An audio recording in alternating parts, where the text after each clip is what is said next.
We're always trying to prepare the students for the future, but as we all know, the future is super unpredictable. So in my course, I don't try to prepare them for a certain world, but try to equip them for the real world.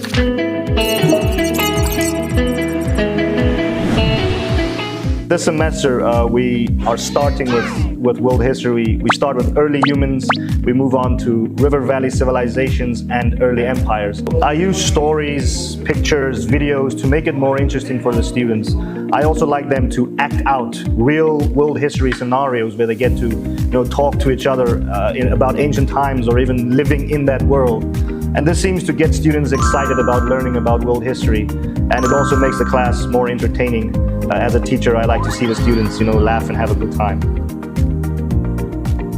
So for the students who don't think world history is very interesting, I always like to use their daily lives as an example. So in my class, I like to use the Silk Road example, where Marco Polo traveled from Europe to China selling silk on the road. And I asked the students, how do we connect that to our daily lives today? And the nice example that I like to use is Taobao. How do you order your package online? How do you get your package to your house? And the students then, it's like they wake up and they start enjoying the lessons more. So I see confusion as a good thing. It shows that it's a sign that students are thinking deeply. And when this happens, I slow down, I ask them guiding questions, I show them pictures to help them connect to the content, and at the end of the day, this shows a stronger understanding. A student in my class didn't understand the importance of writing in early civilizations. And after a very long discussion with her and showing pictures and everything, I asked them to act out a real-world scenario where they had to discuss a trade with each other without using writing. And this showed her why writing was so important. So each week has clear goals, set vocabulary words, short activities for the students to do.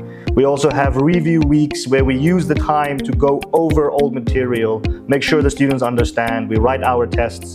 And this helps the students to better understand my course. Everyone feels frustrated in life sometimes, whether it's academic or personal life. So what I like to do is, at first I want to comfort the student, tell him it's okay.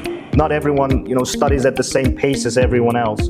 We need to find where the problem was, we need to find a solution, and I guide them through this process to help them understand the goal better next time. So the social sciences teaches, students a very important thing, and that is about culture, people, countries, and the culture and history of that country. And this helps students to better understand other places, other people. It also helps us to respect each other. So I feel like confidence is very important, especially in my class. I need the students to be engaged, I need them to speak. So I know that a lot of students feel that their English is not great, so they don't have the confidence to speak to teachers or ask questions. But in my class, I encourage them to do this. I want them to be engaged with me. I want them to be engaged with the content. So I always encourage them to do presentations by themselves, do group discussions with their friends.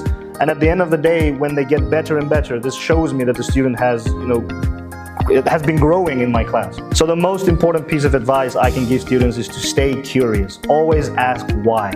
Read a little every day. Take down your notes. The more you think and talk about world history, the more you'll understand it.